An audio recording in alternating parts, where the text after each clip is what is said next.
करवा चौथ की व्रत कथा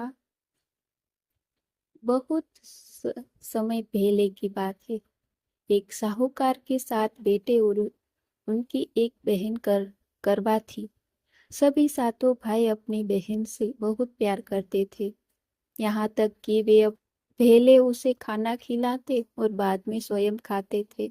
एक बार उनकी बहन ससुराल से मायके आई हुई थी। शाम को भाई अब जब अपना व्यापार व्यवसाय बंद कर घर आए तो देखा उनकी बहन बहुत व्याकुल थी।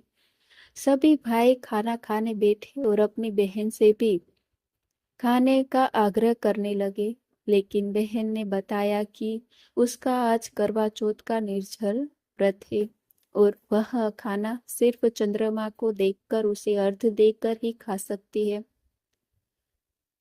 चूंकि चंद्रमा अभी तक नहीं निकला है, इसलिए वह भूख प्यास से व्याकुल ही उठी है।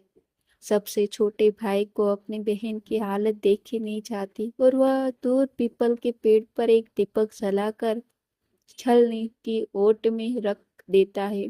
दूर से देखने पर वे ऐसा प्रतीत होता है जैसे चतुर्थी का चांद उदित हो रहा हो।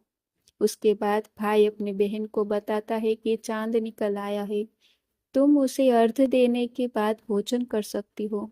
बहन खुशी के मारे सीढ़ियों पर चढ़कर चांद को देखती है और उसे अर्घ्य देकर खाना खाने बैठ जाती है।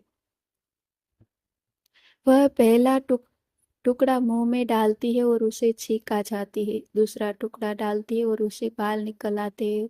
जैसे ही तीसरा टुकड़ा मुंह में डालने की कोशिश करती है तो उसके पति की मृत्यु का समाचार उसे मिलता है। वह बौखला जाती है। उसकी भाभी उसे सच्चाई से अवगत कराती है कि उसके साथ ऐसा क्यों हुआ। करवा चौथ का व्रत गलत तरीके से टूटने के कारण देवता उससे नाराज हो गए हैं और उन्होंने ऐसा किया है। सच्चाई जानने के बाद करवा निश्चय करती है कि वह अपने पति का अंतिम संस्कार नहीं होने देगी और अपने अस्तित्व से उन्हें पुनर्जीवन दिलाकर रहेगी।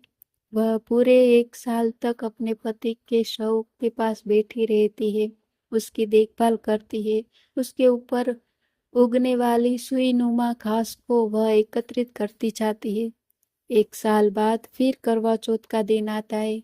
उसकी सभी भाभियां करवा चौथ का व्रत रखती है।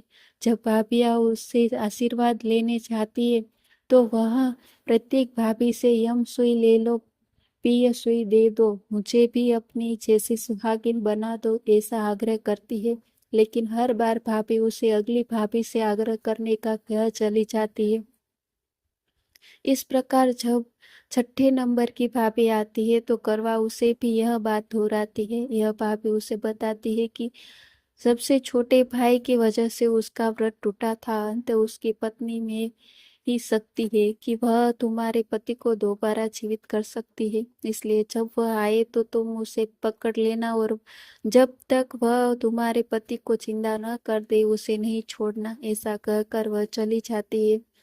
सबसे अंत में छोटी भाभी आती है। करवा उनसे भी सुहागन बनने का आग्रह करती है, लेकिन वह टाल मटोली करने लगती है। इसे देख करवा उन्हें जोर से पकड़ लेती है और अपने सुहाग को जिंदा करने के लिए कहती है। भाभी उससे छुड़ाने के लिए नोचती है, खचोड़ती है, लेकिन करवा नहीं छोड़ती है। अंत में उसकी तपस्या को देख भाभी पसीज आ जाती है और अपनी छोटी अंगुली को चीरकर उसमें से अमृत उसको पति को मुंह में डाल देती है। करवा का पति तुरंत श्री गणेश कहता हुआ उठ बैठता है। इस प्रकार प्रभु कृपा से उसकी छोटी भाभी के माध्यम से करवा को अपना सुहाग वापस मिल जाता है। हे श्री गणेश माँ गौरी, जिस प्रकार करवा को चिर सुहागन का वरदान आपसे मिला है, वैसा ही सब सुहागिनों को मिले।